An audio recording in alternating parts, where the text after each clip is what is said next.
பார்த்தீங்கன்னா சூப்பரான எம்மியான மல்லித்துவையல். இது எப்படி செஞ்சுன்னு பார்க்கணும்ல? ஸோ வாங்க மல்லித்துவையல் சொல்லலாம், மல்லி சட்னி சொல்லலாம். நான் மல்லி சட்னி பண்ணியிருக்கேன்னு வச்சுக்கோங்களேன்.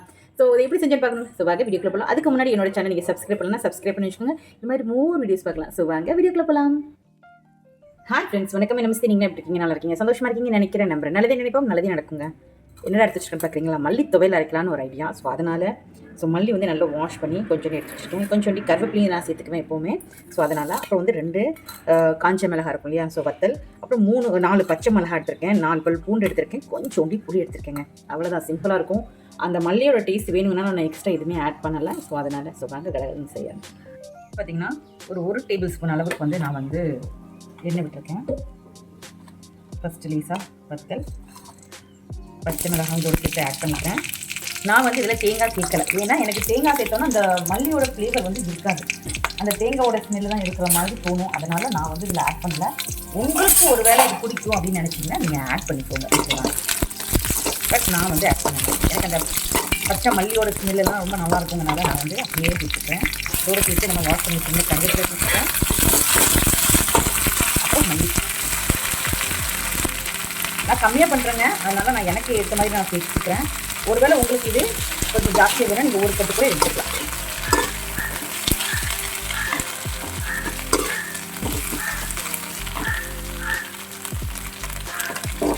இந்த பச்சை மல்லியோட ஸ்மெல்லு, அப்புறம் அந்த கருவேப்பிலை இதெல்லாம் பார்த்திங்கன்னா ரொம்பவே சூப்பராக இருக்கும்.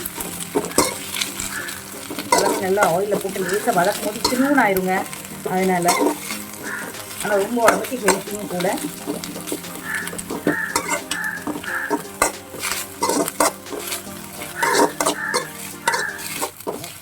அவ்வளோதான்.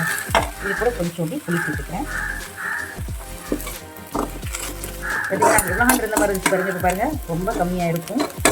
இப்போ என்ன சேர்க்கணும்னா இப்போ நல்ல இதை லேசாக வதக்கியாச்சு இல்லை. ஆனால் இப்போ இதை லேசாக ஆற விட்டு இதை அரைக்க போவோம், வேறு எதுவும் இல்லை. அரைச்சி இதை தாளிச்சிட வேண்டியதாங்க.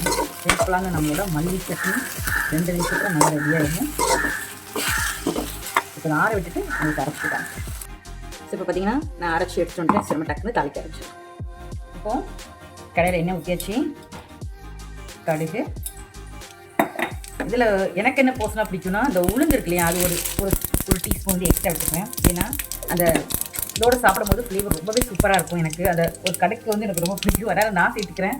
ஒருவேளை உங்களுக்கு இஷ்டம் தான் நீங்கள் சேர்த்துக்கலாம், இல்லைன்னா ஸ்கிப் பண்ணாலும் ஸ்கிப் பண்ணிக்கலாம். லேசாக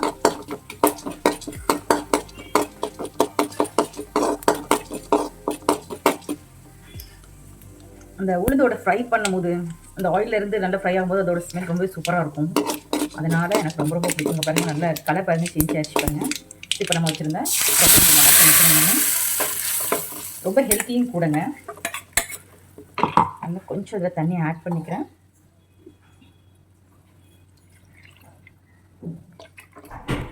போராட்டம் கண்டிப்பாக நீங்கள் இதை வந்து செஞ்சு பாருங்கள், ரொம்பவே பிடிக்கும். நம்ம ஏற்கனவே பச்சை மிளகாலாம் போட்டிருக்கோமா, வத்தெல்லாம் போட்டிருக்கனால அதோட ஸ்பைஸ் வந்து சூப்பராக இருக்கும். ஸோ இது கூட வந்து நான் வந்து சால்ட் ஆட் பண்ணிக்கிறேன். உப்பு, புளிலாம் போட்டிருக்கோம் இல்லையா, அதனால் டேஸ்ட் வாசனை சூப்பராக இருக்குது. எப்படா சாப்பிட்லாங்கிற மாதிரி இருக்குது. இப்போ அடுப்பு கொஞ்சம் ஃபாஸ்ட்டாக வச்சுக்கிறேன். கொஞ்சம் லைட்டாக கொதிக்கட்டும். கொதிச்சுக்கப்புறம் பார்க்கலாம். இப்போ பார்த்தீங்கன்னா நல்ல உங்களுக்கு எந்த மாதிரி கட்டியாக வேணுமோ அதை எடுத்துக்கோங்க. ஏன்னா கொஞ்சம் இதில் கொஞ்சம் போட்டனால அந்த மல்லியோட எப்படி சொல்கிறது, மல்லியோட ஸ்மெல் இருக்குது, கருவேப்பிலை, பச்சை மிளகாய் அதோட ஸ்மெல்லாம் செம்மையாக இருக்குது. உப்பு உரப்பு எல்லாமே எனக்கு கரெக்டாக இருக்குது. ஸோ வாங்க இன்னும் ஸ்லோ பண்ண ஆரம்பிச்சிடலாம். ஸோ பார்த்தீங்கன்னா நான் வந்து தோசை கூட ஊற்றி சாப்பிட போகிறேன். அதனால் பசங்களுக்கும் கொடுத்துருவோம் இல்லையா, அதனால் ஸோ எனக்கு ரொம்ப ஃபேவரட் பிடிச்சதும் கூட. ஸோ நம்ம இது வந்து இப்போ நான் தாளிச்சிட்டுமே தாளிக்கவும் செய்யலாம். நீங்கள் தாளிக்காமல் இப்போ நம்ம நார்மலாக ஃபஸ்ட் டைம் அரைச்சொல்லி அந்த மாதிரி பதத்தில் நீங்கள் எடுத்துகிட்டு போயிட்டு நல்லா கட்டி சட்டியாக வச்சுருக்கலாம். அதை நான் நெக்ஸ்ட் உங்களுக்கு காமிக்கிறேன் எப்படி பண்ணுறதுட்டு. இப்போ பார்த்தீங்கன்னா சூப்பரான தோசைங்க, சூப்பராக இருக்கும். கண்டிப்பாக நீங்கள் வந்து வீட்டில் ஒரு ஆட்டை ட்ரை பண்ணி பார்த்துட்டு உங்களுக்கு இது எப்படி வந்துச்சுன்னு சொல்லி கமெண்ட்டில் சொல்லுங்கள். ஸோ இந்த வீடியோ பிடிச்சி லைக் பண்ணுங்க, கமெண்ட் பண்ணுங்க, ஷேர் பண்ணுங்கள், சப்ஸ்கிரைப் பண்ணுங்கள். தேங்க்யூ ஃபார் வாட்சிங். Bye friends.